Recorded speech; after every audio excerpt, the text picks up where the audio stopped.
welcome to Ecom Monthly Intro to American Culture. I'm Marcellus. I'm Heather.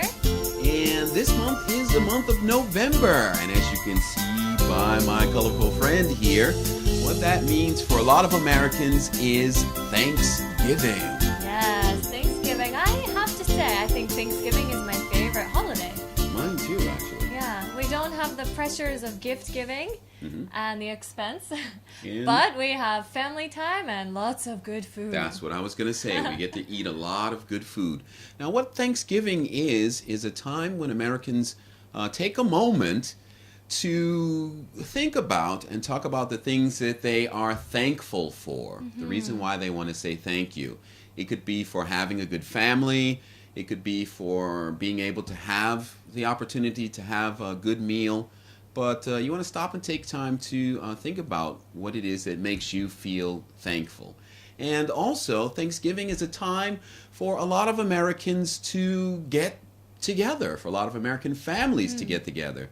If your family has spread out across the country or across the globe, Thanksgiving is a time when everyone sort of comes back home and sits at the same table and shares a meal together. Yeah, Thanksgiving is on the third Thursday of November? Fourth Thursday. Fourth That's right. Thursday, okay. So, and most people have the next day, Friday, off from work. That's right. Not everyone, but most people. So then we have a 4-day weekend. Usually you can go home and see everyone. Yeah. Now, the reason why we have this guy here, he's a turkey, as you can see. Gobble, gobble. That's right.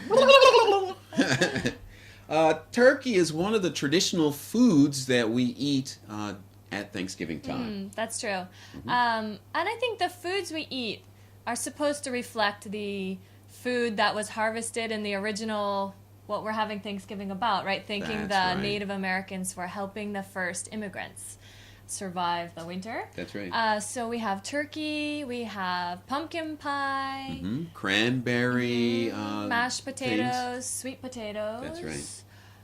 And then each family also has their kind of own family recipes and family foods.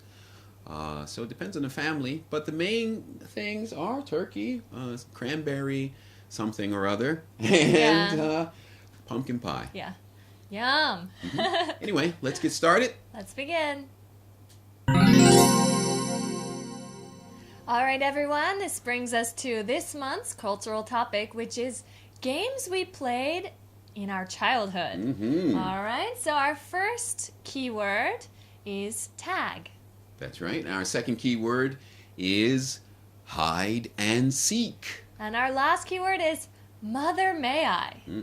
All right. So all these keywords are games that we used to play. So the first one, tag, is basically a running game between children, and you have one child, or not necessarily children, sometimes adults can play too. So one person is it, okay? And the others are who the it person is trying to catch, all That's right. And when they touch, that's a tag, like a touch. And it transfers, he becomes the new it. I become it. Yeah, then he chases everyone else. And we have a lot of variations. For example, freeze tag. In that case, when I touch him, he has to freeze. And he can't move until another child rescues him. By I don't remember. touching me again. Ah, That's right. okay, by touching, yeah. Now, when I was growing up, we had a very special version of tag that we played called Manhunt.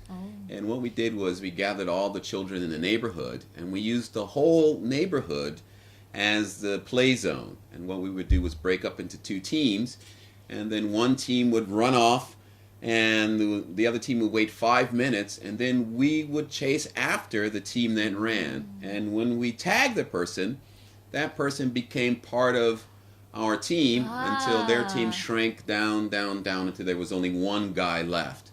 And he was the fugitive, and we had to hunt him. Sounds fun. Yeah, it was pretty fun. All right. What's the second game we're going to talk about? Second game we're going to talk about is kind of related to Manhunt in a way, and it's hide and seek. Part of the process of Manhunt was finding a place to hide so that the other team couldn't find you. And a popular game in America actually is the game hide and seek.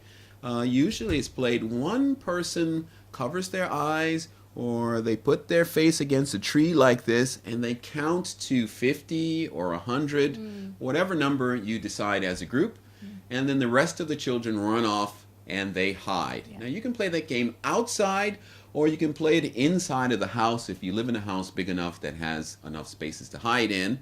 And the object of the game is the person who hid their eyes after everyone hides has to go and find the people who hid. Yes. And this is a really fun game, but I know there have been tragedies involved. So you have to be careful That's right. that all of the children hiding are old enough to understand safe place, what's That's safe right. and what's not. So maybe not to hide in the freezer That's or, you know, right. someplace that can't get out. Yeah. So, but that's a fun game. And the last one we're going to talk about is Mother May I. All right. And this is I don't know if I would say it's as fun as the other two, but depends on the When children. I was a little kid, Yeah. I loved that game. I think because of the authority you had That's right. when you are the leader. Okay, so you are the mother, is the leader, and the other children are maybe against the wall or at a distance, and each child has to ask, Mother, may I? And they say something like, take 5 big steps forward. That's right. And the mother can choose, yes, you may, or no, you may not. And you kind of feel like the power. That's right. Now, Mother May I is a really interesting game because it gives you a lot of practice asking for permission. Now, hide and seek, tag, those are really great games. But for your English study, Mother May I is a great phrase to learn because it helps you ask questions. For example, if you want to talk to your boss, you won't say call him mother, but you'll say, Sir, may I have the day off, for example.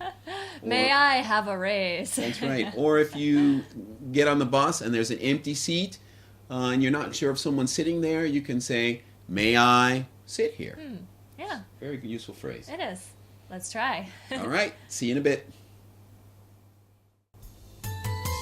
Welcome back, and it's almost time to say goodbye.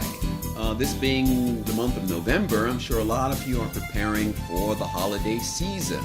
But while you're preparing, don't forget to keep working on your English. Bye-bye. See you.